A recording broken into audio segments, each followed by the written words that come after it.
Hey, what's up guys? My name is Ben and welcome back to my channel, and what an amazing day for zombies we have had. At 1 o'clock, JC released a 26-minute video. It was him in an interview with Jason Blundell, basically confirming the existence of Zombies Chronicles. The release date, which guys, is only like a week and a half away, which is insane. I thought everyone thought it was going to be like late June, early July, and here it is showing up, you know, only literally like a week and a half away. So it's absolutely insane. This is crazy. And the most exciting thing that happened today wasn't actually the live stream. It was Treyarch and the Zombies team released the entire Zombies timeline or storyline. And this is something I don't think anybody thought we were ever going to get. Now this is all actually because of the promise that he made to Mr. Awful Waffles or Milo last year, I think it was almost a year ago, that he said if you like smash this like goal, then I'll give you something, I'll release something for you guys that you otherwise would have never gotten, and that turned out to be the entire zombie storyline. And guys, this thing is massive. It takes like 4 hours to read. There's like a website that they release. It's like the poster, and you can actually go through and like look at it yourself under a microscope. But some people are actually turning it into a Google Doc, so it's a lot easier to read. So shout out to these guys. I'll just leave that in the description below, so if you guys want to go take a look. Guys, when this thing is finished, it's not even like half finished yet. It's like 16 pages. It is beyond ridiculous, guys. This is actually crazy. But yeah, this is technically, you know, quote unquote Zombies Chronicles, and yeah, as you guys can see in the title of the video, we're talking about the KT4, you know, coming to NUMA. And you guys might be like, what the hell are you talking about? The KT4 on NUMA? Like what? You know, guys might be really confused. But let me read you a few excerpts from the Zombies Chronicle or the Zombies storyline. So, according to the Zombies storyline, on April 10th, 1937, the Imperial Japanese Army discovers element 115 meteor fragments in a swamp within Japanese territories. They build the Rising Sun facility to continue research. Division 9 is created to oversee its operation. Now, for those of you that don't know what Division 9 is the people who created Zetsubo no Shima. So they created the KT4, you know, in Zetsubo no Shima, or, you know, whatever.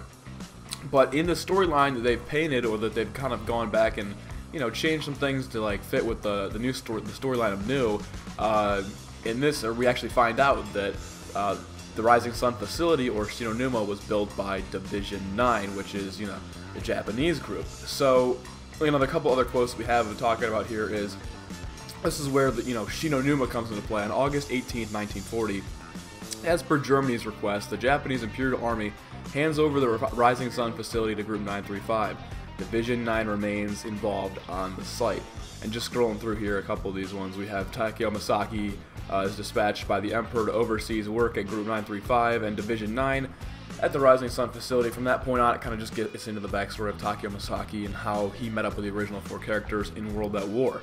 So you guys might be thinking, like, what does this have to do with the KT4 being on NUMA? Well, we know that NUMA is one of the 8 remastered maps that will be coming with Zombies Chronicles, and from the entire, you know, the entire new Zombies storyline, or the thing that they released today, we're probably going to see Division 9 have like a really strong influence on this map. It's probably been changed and edited, whereas in the original NUMA there was no like Group 935 logos or anything. There were no logos anywhere.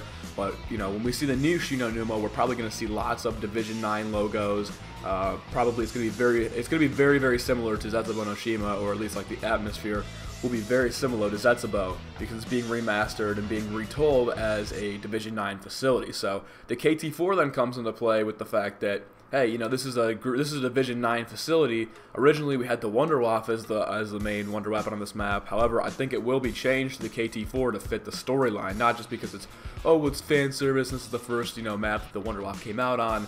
I actually think that the KT4 will be in this map because of the change to the storyline and how they want to group things together. So, you know, obviously, in Doris, they still had the Wunderwaffe and whatnot. But I think, again, to fit this storyline, they're going to change it to KT4 just because it's going to mesh better. It's going to make more sense in the eyes of this, because then it's like, well, why would you have a Group 935 weapon, you know, enlisted at a Division 9 site? Although Group 935 came along later in the process, it wasn't until like, you know, 10 years, 15 years before this or whatever that Division 9 actually got overrun by the Germans, and they handed over control to Group 935. So, guys, I'm pretty sure the KT4 will be the main wonder weapon in this map, which I don't really have a problem with. I think it's really cool. I know a lot of people might be disappointed that, oh, the Wunderwaffe's not on NUMA anymore, but I think to fit the storyline, it's something new. It's definitely going to fit in with this new storyline, so it'll make a lot more sense. We'll probably learn a lot more about Peter McCain and what his importance to the storyline really means. because he was teased in Revelations, never showed up. But I really like this change if it does come true, or when it does come true in 2 weeks, we'll find out. I think it's really cool. Again, I hope there's a Pack-a-Punch in this map, and that the KT4 will be upgradable through the Pack-a-Punch. That'd be really sweet. And I just really like the idea of Division 9 taking control of NUMA. That's something that I don't think many people would have thought before today, or would have really guessed before today, because, you know, it's so set in stone from way back then. You thought they would never really touch that or play on that story. Just the way they've tied everything in together is absolutely incredible. And if you guys have the opportunity to go ahead and read this, or check out the website, I strongly recommend you do this if you're really a hardcore Zombies fan and you like the storyline, because literally everything, like anything of any significance or importance is in this. It's all here. Like every question you could ever have about the zombie storyline is in here. Like it's no joke. It answers literally every question you could possibly have. It's so detailed. This thing had to have taken them probably years, years to write. There's no way they just finished this in like 1 year and a couple of months. This thing is so detailed. I mean, the thing's like probably 35–40% retyped into a Google Doc, and it's 16 pages, guys. It's ridiculous. If you read this thing full, like I know people that have read the whole thing on the website that they released, and it took them like 4 or 5 hours to get through it. So I hope you guys enjoyed this video. If you did, be sure to leave a like and sub for more Black Ops 3 Zombies content and Zombies Collections I said Zombies Collections, Jesus Christ, that's a throwback.